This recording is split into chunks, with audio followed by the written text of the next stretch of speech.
আমরা আগামী নির্বাচনে সবাই আলহাজ মোহাম্মদ নুরুল নবী চৌধুরী এসবি নিউজ 24 টিভি।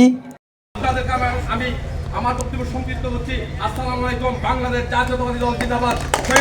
আসন্ন নির্বাচনকে সামনে রেখে চট্টগ্রাম ৮ আসনে বিএনপি মনোনীত ধানের শীষের প্রার্থী গণমানুষের নেতা আলহাজ এরশাদুল্লাহর সমর্থনে বোয়ালখালীর শ্রীপুর খরণদ্বীপ ইউনিয়নে ব্যাপক গণসংযোগ ও উঠান বৈঠক অনুষ্ঠিত হয়েছে।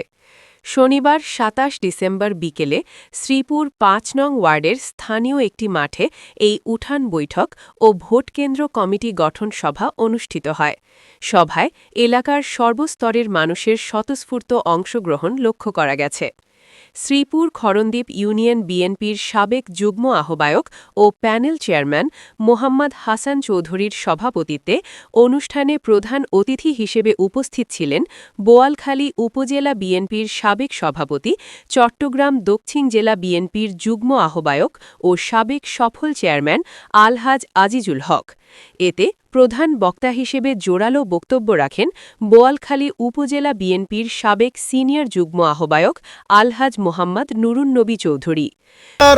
সাবেক যুগ্ম আহ্বায়ক অত্র এলাকার কৃতি সন্তান। সভায় বক্তারা চট্টগ্রাম ৮ আসনে ধানের শীষের বিজয় সুনিশ্চিত করতে নেতাকর্মীদের ঐক্যবদ্ধভাবে কাজ করার আহ্বান জানান। তারা বলেন, দেশের গণতন্ত্র পুনরুদ্ধার এবং মানুষের অধিকার আদায়ে আলহাজ এরশাদুল্লাহকে বিজয়ী করার কোনো বিকল্প নেই। বাংলাদেশ জাতীয়তাবাদী দল অনুষ্ঠানে বিশেষ অতিথি হিসেবে উপস্থিত ছিলেন বোয়ালখালী উপজেলা বিএনপির সাবেক আহ্বায়ক নুরুল আমিন এবং সাবেক সভাপতি আজাদ খান। বৈঠকে এলাকার অসংখ্য মা বোন ছাড়াও মুসলিম, বৌদ্ধ ও হিন্দু সম্প্রদায়ের নেতৃবৃন্দ এবং সাধারণ জনগণ উপস্থিত ছিলেন। আমি যদিও দেশের বাইরে থাকি, আমার বিএনপির অসংখ্য নেতাকর্মীর স্লোগানে মুখরিত হয়ে ওঠে পুরো এলাকা। সভার শেষ পর্যায়ে উপস্থিত সকলের সর্বসম্মতিক্রমে এবং সাংগঠনিক কার্যক্রম গতিশীল করার লক্ষ্যে ৫ নং ওয়ার্ড ভোট কেন্দ্র পরিচালনা কমিটির আহ্বায়ক হিসেবে মোহাম্মদ হাসান চৌধুরীকে মনোনীত করা হয়।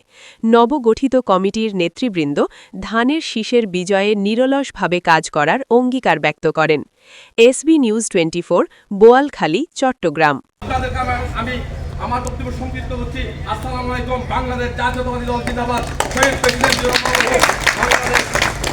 আগামী দিনের নক্ষত্র তারেক রহমান জিন্দাবাদ। আসসালামু আলাইকুম। ধন্যবাদ। এই পর্যায়ে বক্তব্য রাখার জন্য আহ্বান জানাচ্ছে জনাব নজরুল ইসলাম।